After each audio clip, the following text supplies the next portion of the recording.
Hello students, कैसे हैं आप सब। मैं कविता आईसीटी वर्चुअल क्लासेस में आपका स्वागत करती हूं और उम्मीद करती हूं आप सभी अच्छे होंगे और स्वस्थ होंगे। क्लास हम बात करेंगे ट्रांसपोर्ट इन प्लांट्स यानी कि पौधों में परिवहन कैसे होता है। तो इसमें हमने काफ़ी सारे जो टॉपिक हैं वो कवर कर लिए हैं। आज हम एक नया टॉपिक स्टार्ट करेंगे। उससे पहले हमने जो भी कल पढ़ा है उसका एक क्विक रिवीजन करेंगे।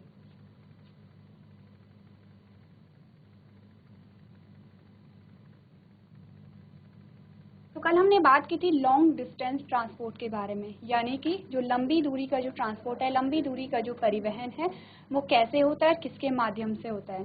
तो लॉन्ग डिस्टेंस ट्रांसपोर्ट में किस किस चीज़ों का ट्रांसपोर्ट होगा। सबसे पहले हमने बात की थी कि जो लॉन्ग डिस्टेंस ट्रांसपोर्ट में जो ट्रांसपोर्ट होगा वो क्या होगा, फूड का होगा, मिनरल्स का होगा, हार्मोन्स का होगा, पानी का होगा। इन सभी चीज़ों का क्या होगा, लॉन्ग डिस्टेंस ट्रांसपोर्ट होगा, यानी लंबी दूरी का ट्रांसपोर्ट। लंबी दूरी का ट्रांसपोर्ट से मतलब होता है कि जो ट्रांसपोर्ट हो रहा है वो सेल से सेल में नहीं बल्कि एक जगह से दूसरी जगह में हो रहा है। जबकि कम दूरी के ट्रांसपोर्ट में हमने देखा था कि जो ट्रांसपोर्ट हो रहा है, जो परिवहन हो रहा है वो कहाँ हो रहा है, या तो एक सेल से दूसरी सेल में हो रहा है, और वो सेल जो कि क्या है, एक साथ स्थित है, यानी कि इस सेल से इस सेल में जा रहा है, या फिर एक ही सेल में हो रहा है विद इन वन सेल, यानी कि एक सेल में ऊपर से नीचे या फिर नीचे से ऊपर जो ट्रांसपोर्ट हो रहा है।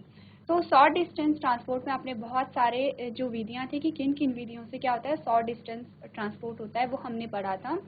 लॉन्ग डिस्टेंस ट्रांसपोर्ट में क्या होगा, हमारे पास कुछ टिश्यूज आएंगे जिन्हें आप प्लांट टिश्यू कहते हैं। उन टिश्यू का नाम है जाइलम और फ्लोएम। जाइलम और फ्लोएम जो होते हैं, हमने जब आपने पढ़ा होगा क्लास 9th में आपने पढ़ा होगा कि टाइप्स ऑफ टिश्यू के बारे में। कुछ टिश्यू होते हैं मेरिस्टेमेटिक टिश्यू, हम उन्हें कहते हैं। कुछ टिश्यू होते हैं सिंपल परमानेंट टिश्यू होते हैं, कुछ होते हैं कि सिंपल कॉम्प्लेक्स टिश्यू होते हैं। तो जो मेरिस्टेमेटिक टिश्यू होते हैं वो क्या होते हैं, वो ग्रो करते रहते हैं, यानी वो ग्रो जो उनका जो प्रॉपर्टी होती है, उनका जो गुण होता है वो ग्रोथ होता है, यानी कि उनमें ग्रोथ रेगुलर होती रहती है। जैसे कि आपने देखा होगा एपिकल मेरिस्टेम, आपने नाम सुना होगा। वो कहाँ प्रेजेंट होता है, जो प्लांट होता है प्लांट के टिप में, यानी रूट और शूट के टिप में, यानी जो जड़ होती है और जो तने का जो सबसे ऊपर वाला पार्ट होता है जिसे आप शूट कहते हैं, वहाँ पे प्रेजेंट होता है। तो एपिकल मेरिस्टेम का क्या गुण है कि वो क्या, उसकी सेल होती हैं वो डिवाइड करती रहती हैं, यानी 1 से 2, 2 से 4 ऐसी सेल का फॉर्मेशन होता है। इसी से क्या होती है, ग्रोथ होती है। अगर आप ह्यूमन बींग्स की बात करें तो आप देखते हो कि क्या होता है, एक ही सेल से जब आपने देखा कि जब क्या हुआ, फर्टिलाइजेशन हुआ, जाइगोट का फॉर्मेशन हुआ, तो आप देखेंगे एक ही सेल से क्या होता है, पूरी ह्यूमन बॉडी का फॉर्मेशन होता है। और कैसे होता है, जब सेल्स क्या करती हैं, डिवाइड करती हैं। सेम वैसे ही क्या होता है प्लांट्स में भी होता है। ग्रोथ कैसे होगी, जब सेल्स डिवाइड करेंगे। तो मेरिस्टेमेटिक टिश्यू में जैसे एपिकल मेरिस्टेम हो गया, इंटरकैलरी मेरिस्टेम हो गया, लेटरल मेरिस्टेम हो गया, तो इसमें क्या होता है, जो पौधे जो तने की जो चौड़ाई होती है, पौधे की जो लंबाई होती है, या फिर पौधे से जो शाखाएं यानी ब्रांचेस निकल रहे हैं वो किसकी वजह से निकल रहे हैं, मेरिस्टेमेटिक टिश्यू की वजह से। ये क्या है, ये एक प्रकार की ग्रोथ है। तो मेरिस्टेमेटिक टिश्यू एक प्रकार का टिश्यू है। फिर आपने पढ़ा कि सिंपल परमानेंट टिश्यू, जिसमें आपने पैरेन्काइमा, कोलेनकाइमा और स्क्लेरेन्काइमा के बारे में पढ़ा। तो ये जो सारे टिश्यू होते हैं इनका अलग अलग फंक्शन होता है। जैसे कि पैरेन्काइमा क्या होगा, स्टोरेज के लिए होगा। पैरेन्काइमा का आपने एक और पार्ट पढ़ा, एरेन्काइमा। एरेन्काइमा में क्या था कि जो एक्वेटिक प्लांट थे, जो जलीय पौधे थे, जो एरेन्काइमा टिश्यू उनमें प्रेजेंट थे, उसमें क्या था कि वो उनके फ्लोट कराने में मदद कर रहे थे। फ्लोट यानी वो तैरने में उन्हें मदद दे रहे थे। ऐसे ही आपने पैरेन्काइमा का एक और टाइप पढ़ा, वो क्या था, क्लोरेन्काइमा। अब क्लोरेन्काइमा जैसे नाम ही इंडिकेट कर रहा है, क्लोरोफिल से ये वर्ड निकला है। तो क्लोरेन्काइमा क्या कर रहा था, क्लोरोफिल का स्टोरेज कर रहा था। और पैरेन्काइमा का जो आपने फंक्शन देखा वो स्टोरेज कर रहा है।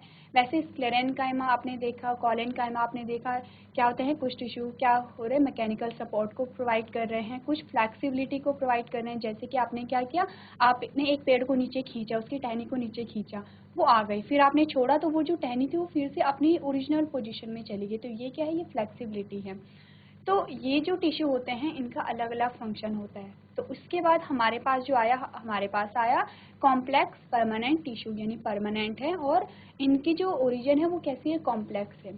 अब सिंपल परमानेंट टिश्यू और कॉम्प्लेक्स परमानेंट टिश्यू में क्या डिफरेंस था, जो सिंपल परमानेंट टिश्यू थे, जो सिंपल था, वो जो बने थे वो एक ही प्रकार के सेल से बने हुए थे, यानी कि उनमें जितनी भी सेल्स थी वो एक ही प्रकार की सेल्स थी। जबकि आपने कॉम्प्लेक्स परमानेंट टिश्यू के एग्जाम्पल में क्या देखा, जाइलम और फ्लोएम को देखा। तो जाइलम और फ्लोएम में क्या था कि जाइलम और फ्लोएम एक से ज़्यादा अधिक प्रकार के सेल से बने हुए थे, जैसे कि आपने जाइलम पैरेन्काइमा, जाइलम फाइबर, आपने देखा कि जो ये बने हैं अलग अलग किससे बने हैं, अलग अलग सेल से बने हैं। तो इनकी जो सेल्स की जो प्रेजेंस के बेसिस पे क्या है, ये कॉम्प्लेक्स यानी इनका जो स्ट्रक्चर है वो जटिल है। तो इनका जो फंक्शन होता है, जो जाइलम और फ्लोएम का जो फंक्शन है वो क्या है, परिवहन है, ट्रांसपोर्ट है।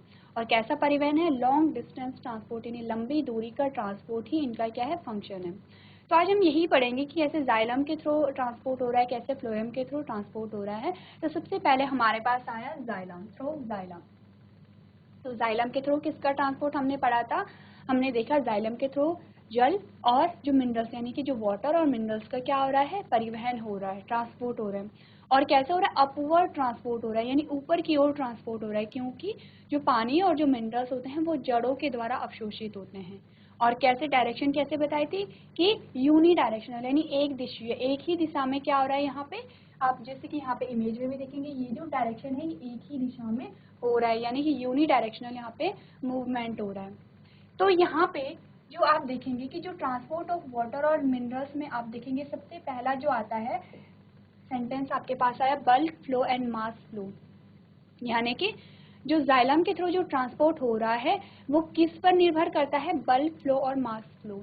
तो मैंने कल आपको बताया था बल्क फ्लो और मास फ्लो क्या होता है कि जैसे आपने देखा जो पानी है और पानी में जो भी आपने चीज़ें घुली हुई हैं, चाहे आप नदियों का एग्जांपल ले लें या फिर आपने एक ग्लास में क्या किया, उसमें शुगर भी घोली, उसमें कुछ ऐसे आपने क्या किया, उसमें कुछ मिट्टी भी आपने डाल दी और उस ग्लास पानी के ग्लास को आपने गिरा दिया। तो आप देखेंगे पानी के साथ साथ जो भी आपने उसमें घुलाया था, जो सॉल्यूट था, जो विलेय था, वो भी क्या कर रहा है, उसके साथ क्या कर रहा है, फ्लो कर रहा है। तो इसी को कहते हैं बल्क फ्लो, यानी कि जो भी चीज़ें पानी में शामिल हैं, जो भी चीज़ें पानी में मिक्स है, वो पानी के साथ एक बल्क में फ्लो करते, जो पूरा जो मास है वो क्या करता है, एक बल्क में फ्लो करता है।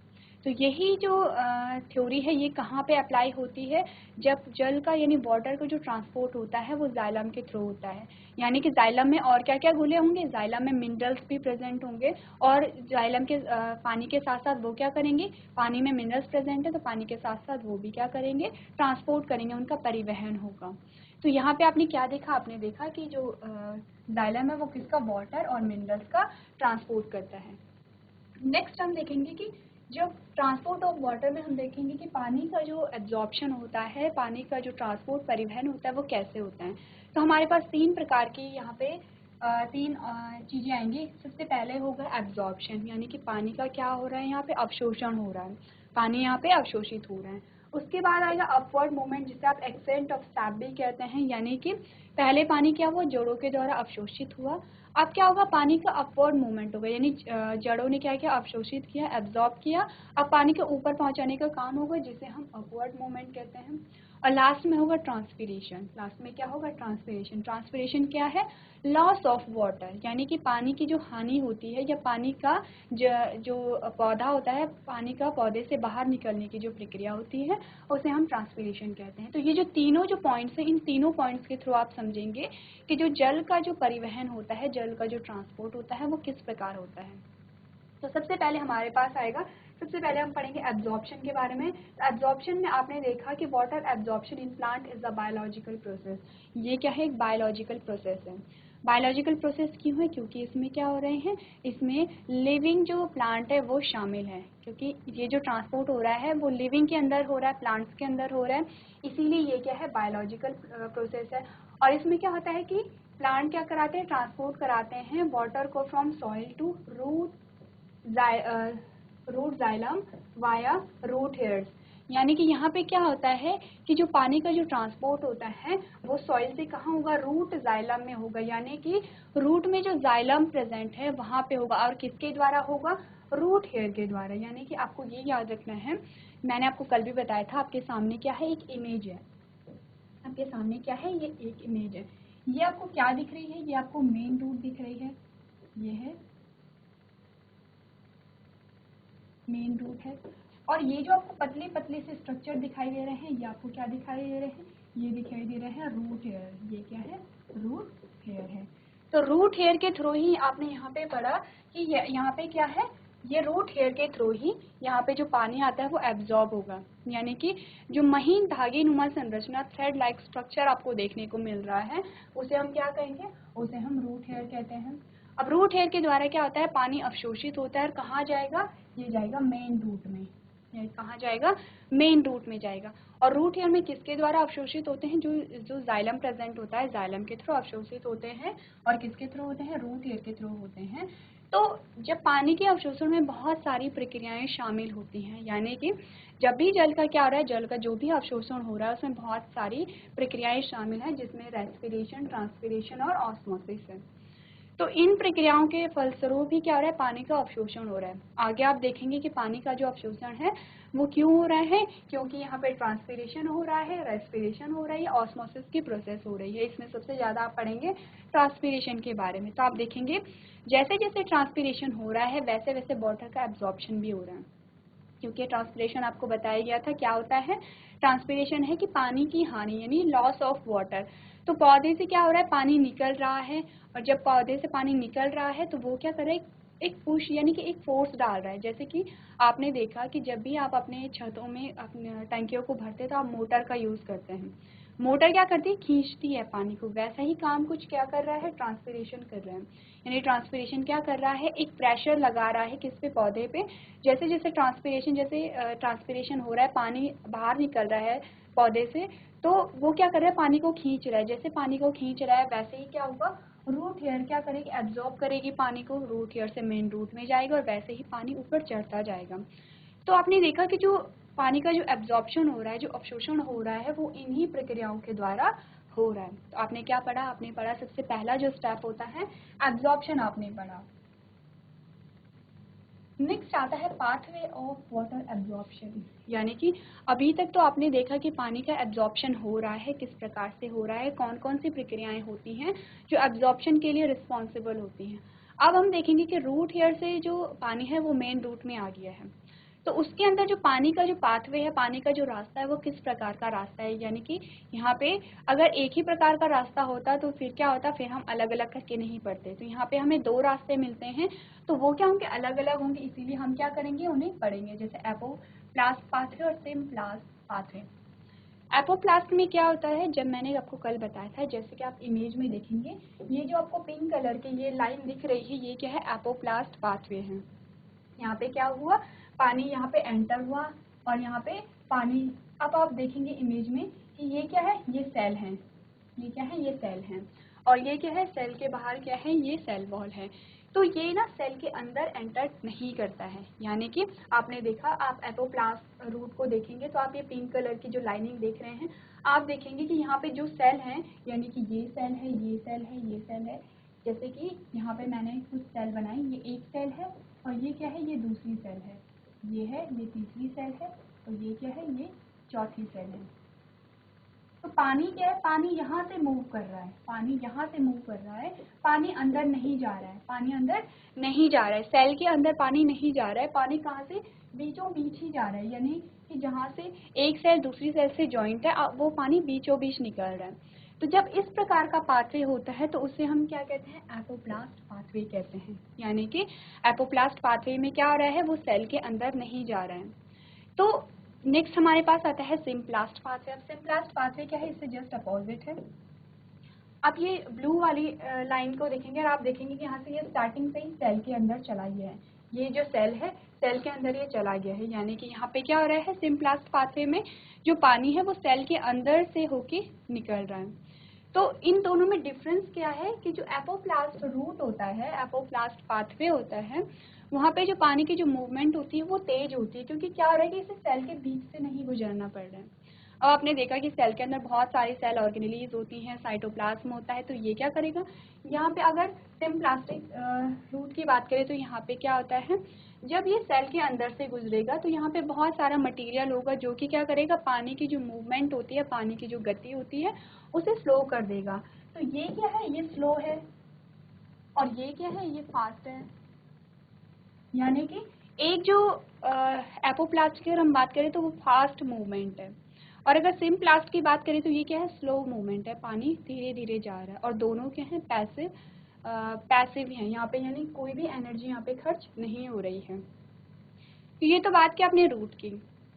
तो क्या हुआ कि जब एपोप्लास्टिक रूट था, यानी जो वाटर था वो जो सेल थी, सेल की कॉर्नर से यानी कोने से होके जब गुजर रहा था, तो ये बात थी कहाँ की, एपिडर्मिस की, यानी आउटर मोस्ट जो कवरिंग होती है, आउटर मोस्ट जो सेल्स होती हैं उन्हें हम एपिडर्मिस कहते हैं। अब यहाँ पे क्या हुआ, यहाँ पे एंडोडर्मिस आ गई, यानी कि एंडोडर्मिस हो गई। एंडोडर्मिस में एक लेयर थी जिसे हमने क्या कहा था, कैस्परिन स्ट्रिप कहा था, इसे हमने कहा कैस्परिन स्ट्रिप। अब कैस्परिन स्ट्रिप किससे बनी थी, सुबेरिन से बनी हुई थी, और इसने क्या कर दिया, इसने पानी के मूवमेंट को यहाँ पे रोक दिया, क्योंकि ये क्या होती है, पानी को मूव नहीं कराने देती है। तो यहाँ तक तो एपोप्लास्ट पाथवे चल रहा था, यानी कि जो पानी का जो मूवमेंट था वो कॉर्नर से होते हुए गुजर रहा था। जब यहाँ पे कैस्परिन स्ट्रिप निकली तो फिर यहाँ पे क्या हुआ, पानी ने अपनी जाने के लिए जगह ढूंढनी थी, क्योंकि पानी को क्या करना था, पानी को एंटर्ड होना था। तो यहाँ पे जो कैस्परिन स्ट्रिप थी, आप देखेंगे बीच बीच में कहीं पे टूटी हुई है, जैसे आपने यहाँ पे देखा, आपने यहाँ पे देखा, बीच बीच में क्या है, कैस्परिन जो स्ट्रिप है वो हल्की सी टूटी हुई है, यानी बीच में क्या थे, कुछ स्पोर थे, कुछ क्या थे, छेद थे। तो वहाँ से पानी क्या हुआ, वहाँ से एंटर्ड हो गया। कौन से वाले की हम बात कर रहे हैं, एपोप्लास्ट की हम बात कर रहे हैं। एपोप्लास्ट ने यहाँ से एंटर किया, तो ये क्या हो गया, अब यहाँ से सीधे सेल के अंदर एंटर्ड हो गया, यानी कि पहले तो जो एपोप्लास्ट था वो सेल के अंदर एंटर नहीं हो रहा था, पर जब यहाँ पे कैस्परिन स्ट्रिप आई जो कि सुबेरिन से बनी हुई होती है, उसने क्या कर दिया, पानी के मूवमेंट को रोक दिया, पानी के मूवमेंट को रोक दिया। तो आप देखते हो जब आपने पानी गिराया और आप हाथ से अगर पानी को रोकोगे तो पानी अपनी जगह ढूंढ लेता है, यानी उसने यहाँ से निकल के यहाँ से जाना है, वैसे ही पानी क्या कर दिया, अपनी जाने की जगह ढूंढने लग गया। तो कैस्परिन स्ट्रिप थी, वहाँ पे कुछ पोर थे, कुछ छेद थे, वो क्या हुआ, वहाँ से निकल गया, लेकिन इसके बाद क्या हुआ, वो सेल के अंदर एंटर्ड हो गया, क्योंकि उसे क्या हुई, वहाँ से कॉर्नर से निकलने की जगह नहीं मिली। तो यहाँ पे सिम्प्लास्ट में ये चेंज हो गया, और सिम्प्लास्ट तो पहले से ही सेल के अंदर जा रहा था, तो यहाँ पे क्या हुआ, ये इसके अंदर एंटर्ड हो गया। तो आपको इसमें क्या याद रखना है कि एपोप्लास्ट क्या होता है, सिम्प्लास्ट क्या होता है। आपको याद रखना है कि स्लो कौन है, फास्ट कौन है। आपको याद रखना है कि दोनों पैसिव है, यानी दोनों में क्या है, एनर्जी का खर्च नहीं हो रहा है। और आपको और क्या याद रखना है कि जो एंडोडर्मिस होती है, एंडोडर्मिस में कौन सी स्ट्रिप होती है, कैस्परिन स्ट्रिप आपको याद रखनी है, जो कि किससे बनी है, सुबेरिन से बनी हुई है। तो आपको ये याद रखना है कि जब भी एपोप्लास्ट का यहाँ पे एपोप्लास्टिक पाथवे था, वो सिम्प्लास्टिक पाथवे में फिर से कन्वर्ट हो जा रहा है। तो जो एंडोडर्मिस की बात करें, तो अगर हम मिनरल्स की बात करें, तो जो पौधे की जो जड़ें होती हैं वो बहुत सारे मिनरल्स को एब्जॉर्ब कर सकती हैं, लगभग 60 मिनरल्स को ये एब्जॉर्ब कर सकती हैं, 60 मिनरल्स को। पर जो एंडोडर्मिस होता है वहाँ पे वो सिलेक्ट करता है, यानी वो छांटता है, जिस भी मिनरल्स की जो पौधे को ज़रूरत होगी वो उसी मिनरल्स को यहाँ से पास होने देगा, यानी जिसकी पौधे को आवश्यकता है, जैसे कि पौधे को क्या है, नाइट्रोजन की आवश्यकता है तो नाइट्रोजन ही पास हो रहा है, मैग्नीशियम के तो मैग्नीशियम ही पास हो रहा है। तो यहाँ पे ये मिनरल्स की क्या करेगा, छंटनी करेगा। वरना जो प्लांट्स है वो कितने टाइप के मिनरल्स एब्जॉर्ब कर सकता है, 60 टाइप के जो मिनरल्स हैं उन्हें एब्जॉर्ब कर सकता है। तो आपने क्या देखा, जो एंडोडर्मिस है वो किसकी छंटनी कर रहा है, मिनरल्स की छंटनी कर रहा है, प्लस पानी के पाथवे को रोक रहा है। तो ये आपके पास क्या आया, ये आया आपके पास पानी के कितने पाथवे होते हैं, किस प्रकार से उनका रूट होता है। नेक्स्ट हमारे पास आया accent of SAP. Accent of SAP को हम कहते हैं अपवर्ड मूवमेंट, यानी इसे हमने क्या कहा, अपवर्ड मूवमेंट। अपवर्ड मूवमेंट यानी कि पानी जब ऊपर की ओर चढ़ रहा है उसे हम अपवर्ड मूवमेंट कहते हैं, और उसे ही क्या कहते हैं, एक्सटेंट ऑफ सैप भी कहते हैं। तो एक्सटेंट ऑफ सैप के बारे में जब आप पढ़ेंगे तो आप देखेंगे पौधे के जड़ों द्वारा अवशोषित जल खनिज लवणों को पत्तियों तक पहुंचाने की प्रक्रिया को रसारोहण कहते हैं, या फिर एक्सटेंट ऑफ सैप कहते हैं। यानी कि एक्सटेंट ऑफ सैप को हिंदी में आप कहेंगे रसारोहण कहेंगे, और इंग्लिश में कहेंगे एक्सटेंट ऑफ सैप। अब एक्सटेंट ऑफ सैप क्या होता है, जो जल होते हैं और जो खनिज लवण होते हैं उनका पत्तियों तक पहुंचने की प्रक्रिया, यानी कि पानी और मिनरल्स का जड़ से पत्तियों तक पहुंचने की जो प्रक्रिया होती है उसे हम अपवर्ड मूवमेंट कहेंगे, एक्सटेंट ऑफ सैप कहेंगे, या फिर रसारोहण कहेंगे।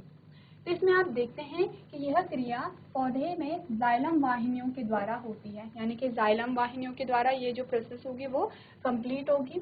विशाल वृक्षों के ऊपरी सिरे तक जल के, तो एक्सेंट ऑफ सैप में हमने क्या देखा कि विशाल वृक्षों के ऊपरी सिरे तक जल के उठने की क्रिया को व्यक्त करने के लिए विभिन्न सिद्धांतों का वर्णन किया गया है। यानी कि इसमें आपने क्या देखा, सबसे पहले पानी का क्या हो रहा है, अवशोषण हो रहा है, अब्जॉर्प्शन हो रहा है। एब्जॉर्प्शन एक बारी हो गया, पानी रूट में आ गया, पानी को ऊपर चढ़ना है, जिसे हमने क्या कहा, अपवर्ड मूवमेंट कहा और एक्सेंट ऑफ स्टेप कहा, या फिर आपने रसारोहण कहा। अब आप रसारोहण को अगर परिभाषित करेंगे तो आप क्या कहेंगे कि पानी और मिनरल्स या वाटर और मिनरल्स का जड़ से पत्तियों में पहुंचने की जो प्रक्रिया होती है उसे हम कहते हैं एक्सेंट ऑफ सैप।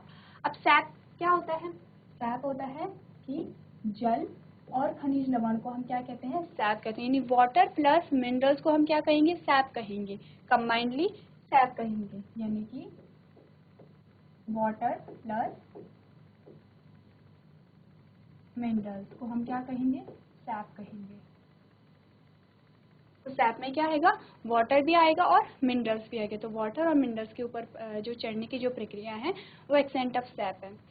तो एक्सेंट ऑफ सैप किसके द्वारा होता है, जाइलम की वाहिनियों द्वारा होता है या जाइलम वेसल्स के थ्रू होता है।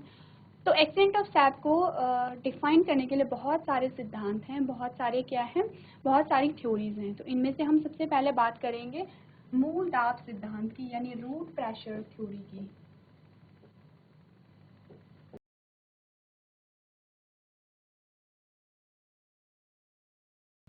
रूट प्रेशर थ्योरी में क्या होगा, रूट प्रेशर थ्योरी में आप देखेंगे सक्रिय जल अवशोषण। अब सक्रिय जल अवशोषण क्या है, एक्टिव एब्जॉर्प्शन ऑफ वाटर।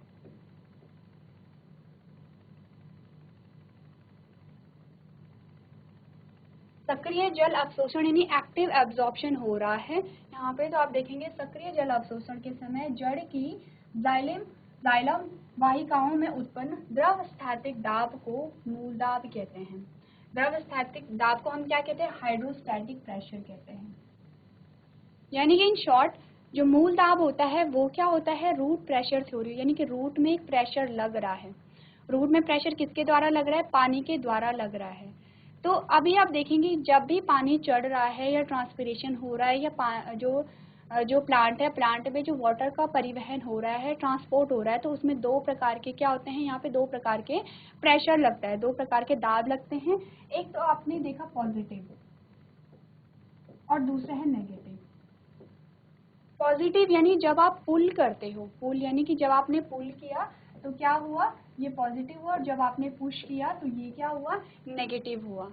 तो आप देखेंगे कि दो प्रकार के यहाँ पे प्रेशर काम करते हैं। तो यहाँ पे मूल दाब की सिद्धांत में आप क्या देखेंगे कि जो रूट है, रूट में एक प्रेशर क्रिएट हो रहा है, किसके द्वारा हो रहा है, पानी के द्वारा हो रहा है। और उसी क्रिया को हम क्या कहते हैं, उसी क्रिया को हम कहते हैं कि द्रव स्थैतिक दाब को ही मूल दाब कहते हैं, यानी रूट प्रेशर कहते हैं। किसे कहते हैं, रूट प्रेशर। जब रूट में एक प्रेशर लगता है, एक दाब लगता है पानी के द्वारा, तो उसे आपने क्या कहा, मूल दाब कहा।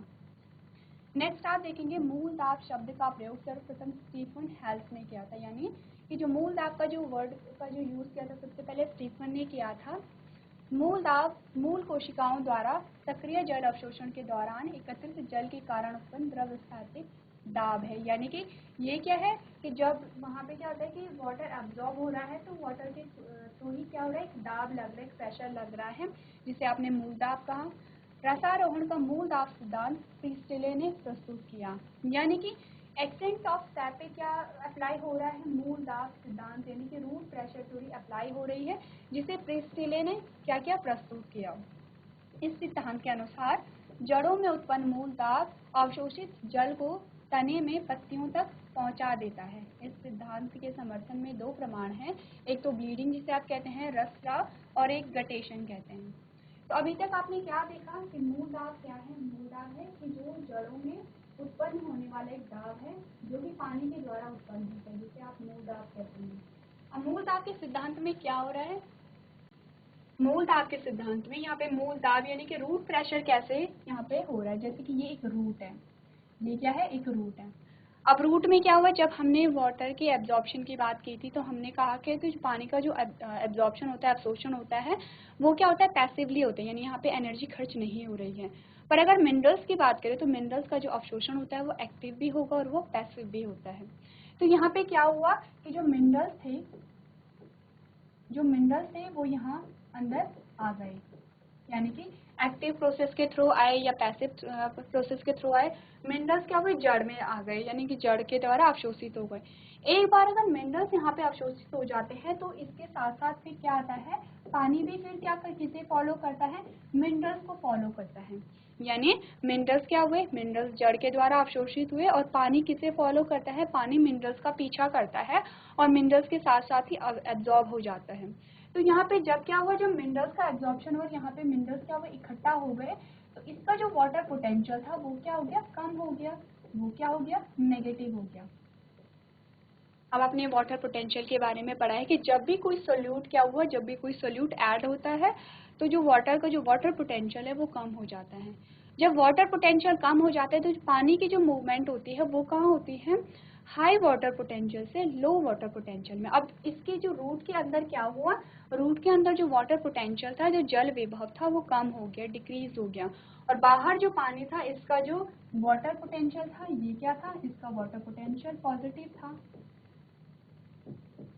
अब जब इसका वाटर पोटेंशियल पॉजिटिव होगा तो पानी की मूवमेंट कहाँ होगी, high water potential to low water potential, यानी कि पानी जो होगा वो बाहर से अंदर की ओर आएगा।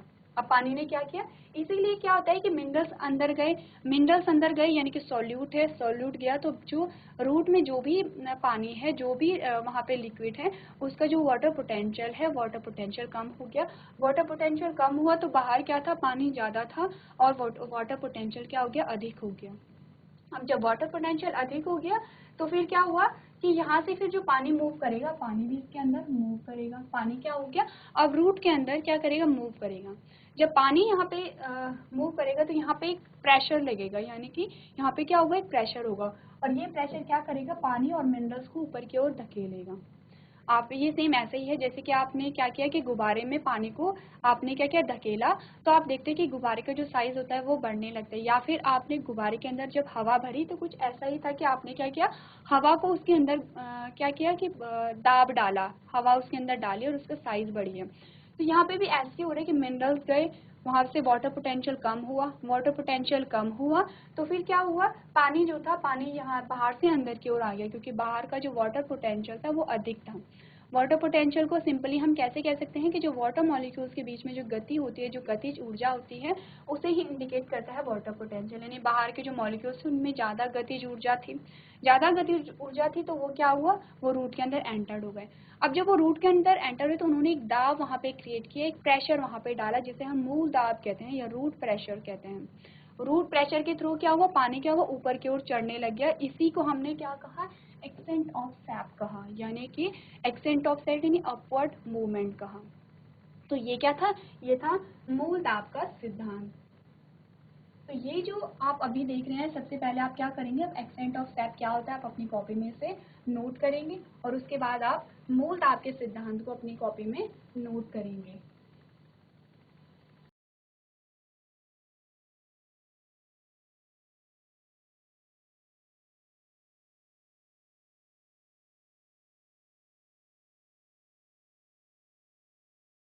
चलिए, अभी तक आपने बात की कि जो रूट प्रेशर होता है वो क्या होता है, एक्सेंट ऑफ सैप क्या होता है। तो अब हम देखेंगे कि जो रूट प्रेशर होता है, रूट प्रेशर यानी मूल दाब जो होता है, उसे कौन कौन से कारक प्रभावित करते हैं। यानी कि आप इमेज में देखेंगे तो आप क्या देखेंगे, सबसे पहले ये एक प्लांट है, प्लांट में आपको बताया गया कि कैसे यहाँ पे क्या हो रहा है, रूट प्रेशर, कि कैसे यहाँ पे रूट प्रेशर क्रिएट हो रहा है। तो यहाँ पे क्या होता है कि जैसे कि अभी हम आपने बात की ट्रांसपीरेशन की, ट्रांसपीरेशन में क्या होता है कि जो पौधे की जो पत्तियाँ होती हैं, लीव्स होती हैं, वहाँ से जो पानी होता है वो गैस की फॉर्म में बाहर निकल जाता है।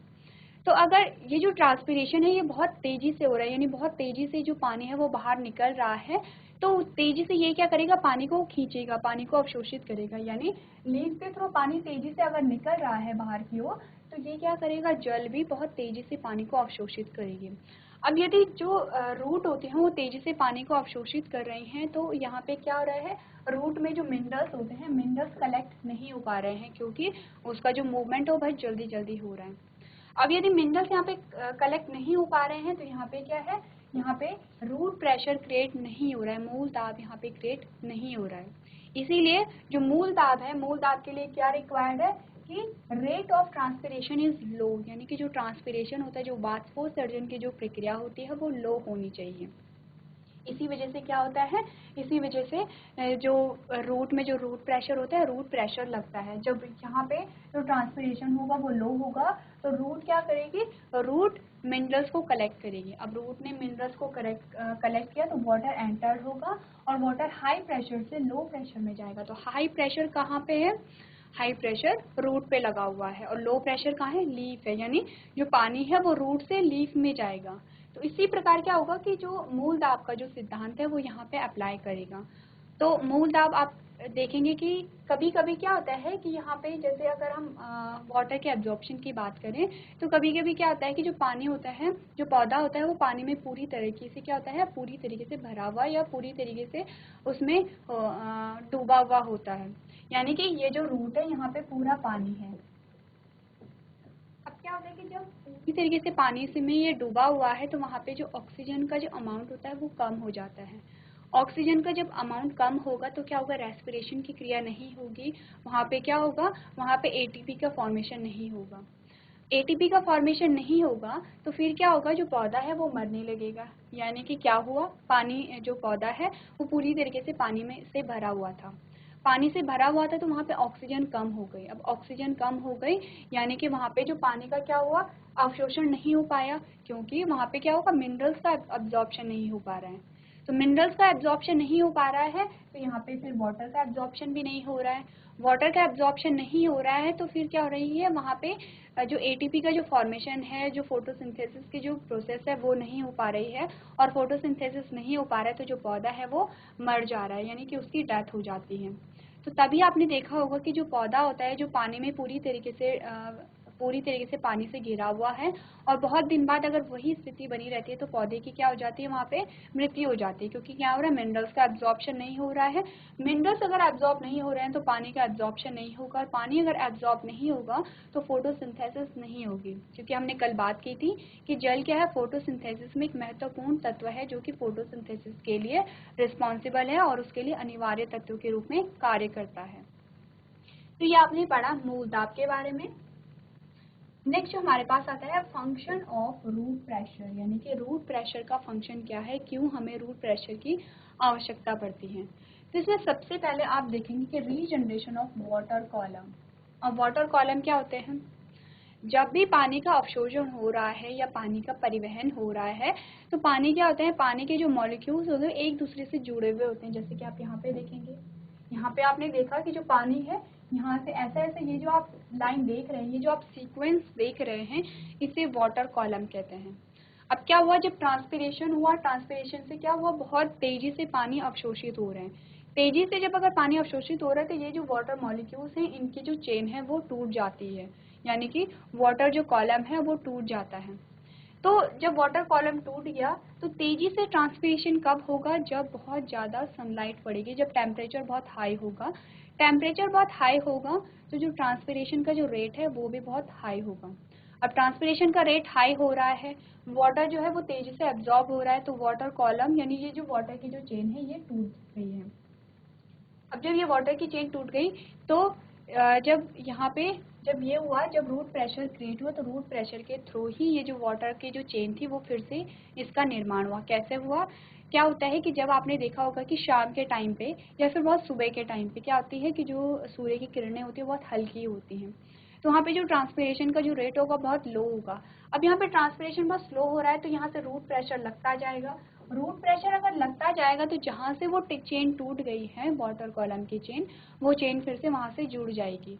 तो ये जो सबसे बड़ा जो फंक्शन है रूट प्रेशर का क्या है कि वाटर कॉलम का फॉर्मेशन करता है, वाटर कॉलम को रीजनरेट करता है, यानी कि एक बार अगर वो कॉलम टूट भी गया है तो ये रीजनरेट करेगा। तो नेक्स्ट आप देखेंगे कि physical property of water column, यानी कि वाटर कॉलम की क्या क्या प्रॉपर्टीज होती हैं, तब आप अच्छे से समझ पाएंगे कि वाटर कॉलम क्या होता है। तो सबसे पहला जो आपके पास प्रॉपर्टी आती है वो आती है कोहेशन। अब कोहेशन क्या होता है आप पढ़ेंगे, mutual attraction between water molecules, यानी कि ये जो मॉलिक्यूल्स हैं, ये जो आपको दिख रहे हैं यहाँ से, जो ब्लू डॉट में आपको मॉलिक्यूल्स दिख रहे हैं उनके बीच में अट्रैक्शन होता है और उसी अट्रैक्शन को हम क्या कहते हैं, उसी अट्रैक्शन को हम कोहेशन कहते हैं। अब यदि ये अट्रैक्शन ना हो तो वाटर कॉलम का फॉर्मेशन नहीं हो सकता है। तो ये वाटर मॉलिक्यूल्स एक दूसरे से अट्रैक्ट होते हैं, यानी एक दूसरे को फॉलो भी करेंगे, यानी एक के पीछे फिर दूसरा जाएगा, दूसरे के पीछे तीसरा आएगा, तभी ये जो पूरा जो वाटर कॉलम है इसका क्या हो रहा है, इसका फॉर्मेशन हो रहा है। तो कोहेशन क्या है, कोहेशन आपने देखा कि जो म्यूचुअल जो क्या हो जाती है, जो बीच में जो अट्रैक्शन होता है उसे आपने कोहेशन कहा। नेक्स्ट प्रॉपर्टी आती है एडेशन। अब एडेशन क्या है, attraction of water molecules to polar surface, यानी कि यहाँ पे आप देख रहे हो ये जो प्लांट की जो का जो सरफेस है, यहाँ से जो वाटर कॉलम अटैच रहते हैं, यानी कि जो प्लांट का जो प्लांट की जो वॉल आप कह सकते हो या प्लांट की जो वेसल्स कहते हो, तो उस वेसल से क्या होते हैं, वाटर कॉलम क्या होते हैं, अट्रैक्टेड रहते हैं, यानी उसी से चिपके हुए रहते हैं, जैसे कि आप यहाँ पे इमेज में देख सकते हो। ये क्या है, जाइलम की सेल वॉल है, जाइलम की सेल वॉल से जो वाटर के मॉलिक्यूल्स हैं वो उससे अटैच्ड हैं, उससे अट्रैक्ट है। तो इसी प्रॉपर्टी को आपने क्या कहा, एडेशन कहा। तो अभी तक आपने क्या पढ़ा, आपने पढ़ा कि सबसे पहले पानी का एब्जॉर्प्शन कैसे हो रहा है, नेक्स्ट आपने कहा एब्जॉर्प्शन हो गया है रूट में, अब वो जो पानी है वो ऊपर कैसे चढ़ेगा, उसकी अपवर्ड मूवमेंट कैसे होगी। अपवर्ड मूवमेंट में आपने एक थ्योरी पढ़ी जिसे आपने मूल दाब का सिद्धांत कहा या फिर रूट प्रेशर थ्योरी कहा। रूट प्रेशर थ्योरी को प्रभावित करने वाला कारक आपने पढ़ा ट्रांसपिरेशन होता है, और जो रूट प्रेशर लगता है वो कब लगता है, जब क्या होती है, सनरेज कम होती है, यानी कि या तो शाम के टाइम पे या फिर सुबह के टाइम पे। नेक्स्ट आपने देखा कि जो रूट प्रेशर यानी कि जो रूट प्रेशर का जो फंक्शन है वो क्या है, रीजनरेशन ऑफ वाटर कॉलम। कौन सा वाटर कॉलम, जो वाटर जिससे कि जब पानी का जो परिवहन हो रहा है वो एक कॉलम के रूप में हो रहा है। तो यहाँ पे क्या देखा आपने कि जो कॉलम जब बहुत ज़्यादा ट्रांसपिरेशन हो रहा है तो कॉलम टूट जा रहा है, और इस कॉलम का रीजनरेशन यानी इसे फिर से कौन बना रहा है, इसे कौन रिपेयर कर रहा है, रूट प्रेशर कर रहा है। नेक्स्ट आपने देखा कि जो यहाँ पे वाटर कॉलम होता है इसकी कौन कौन सी प्रॉपर्टी आपने देखी, कोहेशन एंड एडेशन देखी। तो आप क्या करेंगे, आप इन सारे डेफिनेशन को अपनी कॉपी में नोट करेंगे।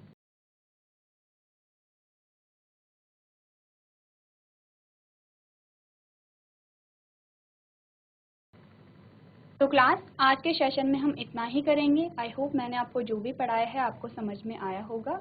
अभी तक क्लास में बने रहने के लिए आपका धन्यवाद।